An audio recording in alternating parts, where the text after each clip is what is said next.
एक सेठ जी, एक सेठानी और उसका बेटा, तीनों शंकर जी के मंदिर में पहुंचे।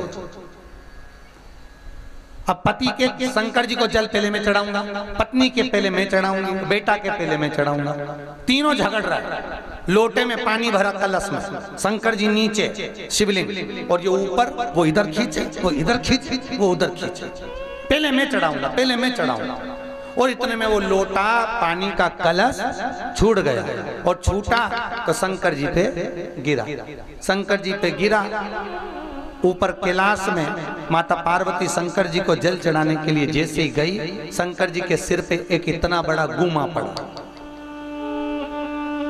पार्वती जी ने पूछा ये क्या है? शंकर भगवान बोले नीचे एक सेठ सेठानी और उसका लड़का जल चढ़ाने आए थे, दोनों तीनों लड़ लिए मेरे ऊपर ही। वो के पानी में चढ़ाऊं, वो के मैं चढ़ाऊं, वो के मैं चढ़ाऊं, और लोटा मेरे सिर पे फेंक दिया। पार्वती जी बोली हाथ जोड़ के निवेदन है, नीचे जाओ और उनको आशीर्वाद दे के आओ। भगवान शंकर ने कहा वो मेरा कर्म फोड़ दिया और तू क्या आशीर्वाद दिया?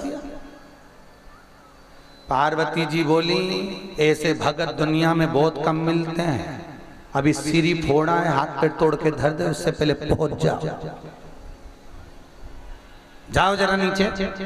शंकर भगवान दौड़ के नीचे आ गए और आते से बोले मांगो क्या चाहिए?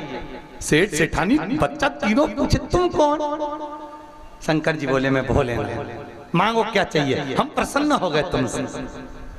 तो सेठ जी ने पूछा इतने साल हो गए पानी चढ़ाते चढ़ाते, पहले तो कभी प्रसन्न नहीं हुआ। शंकर जी बोले पहले कभी कर्म भी तो नहीं फूटा था, तो प्रसन्न होने वाली बात। भगवान मांगो तुम्हें क्या चाहिए? अब सेठ जी बोले पहले मैं मांगूंगा, लोटा में लाया था। पत्नी बोले पानी मैंने चढ़ाया था, पहले मैं मांगूंगा। छोरा बोले पूरा पानी मैंने चढ़ाया, मैं मांगू। तीनों झगड़ रहा है। शंकर जी बोले लाइन से मांग लो, एक एक करके मांगो। शंकर जी ने कहा हमने सुना है लेडीज फर्स्ट, पहले सेठानी तू मांग, तुझे क्या चाहिए? सेठानी इतनी खुश हो गई, भगवान अब मैं क्या मांगू? शंकर जी सामने खड़े। सेठानी विचार करी। शंकर जी बोले जल्दी मांग ले, मेरे को जाना है दूसरी जगह। सेठानी बोली मुझे 16 साल की बना दो। 16 70 की थी, कितने की हो गई? 16 की। अब 16 साल की होके और पति 85 का था, उसके सामने यूं यूं डोले। नैना मटका, पति को इतना बुरा लगे कहीं चोटी घुमाए, 16 साल की हो गई, उसको चिढ़ाए डोकरे को। अब शंकर भगवान ने कहा तुम्हारी बारी है, मांगो सेठ जी। अब सेठ जी का तो गुस्सा इतना आ रहा था। सेठ जी बोले इसको कुतिया बना दो। अब वो बना, अब उसको कुतिया बना दिया, पे पे कर।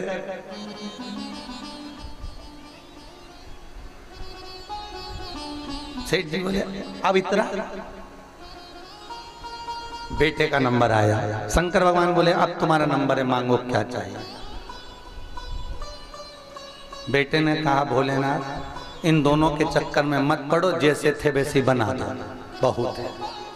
विचार करना, 3 वर थे मांगने के लिए, चाहते तो जिंदगी संवार लेते, शंकर को ही मांग लेते, पर अपना सुख देखने के चक्कर में उन्होंने अपनी जिंदगी नरक में मिला।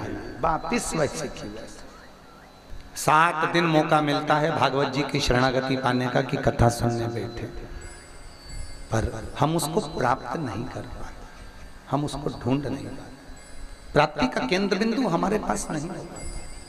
अब नयन जल है। भगवान नारायण ने ध्रुव जी को गोदी में बिठाकर कहा ध्रुव मैं तुझे ध्रुव पद प्रदान करता हूं। सारे यज्ञ अनुष्ठान दान पुण्य सत्कर्म विवाह मंडप शादी जितने भी पुण्य होंगे सब में ध्रुव तारा साक्षी होगा। आज भी नियम है, अब आपके इधर है कि नहीं, हमारे उधर तो आज भी नियम है कि छोरा छोरी की शादी होती है तो जो खवास होता है नाई, वो दूल्हा दुल्हन का सिर मिला के ध्रुव तारा दिखाता है। अब आज के जमाने में नाई को ही नहीं मालूम कि ध्रुव तारा कहाँ है, तो हेलोजन दिखा के आ जाता है, पर ध्रुव तारा दिखा साक्षी है। केवल एक भागवत एक ऐसी होती है जिसमें ध्रुव तारा साक्षी नहीं होता। भागवत जी में अगर कोई साक्षी होता है तो तुलसी का पौधा साक्षी होता है। कौन साक्षी होता है? तुलसी। इसलिए भागवत में तुलसी की महत्वता है। सबसे ज्यादा भगवान को अगर कुछ प्रिय है तो क्या प्रिय है? तुलसी अधिक प्रिय।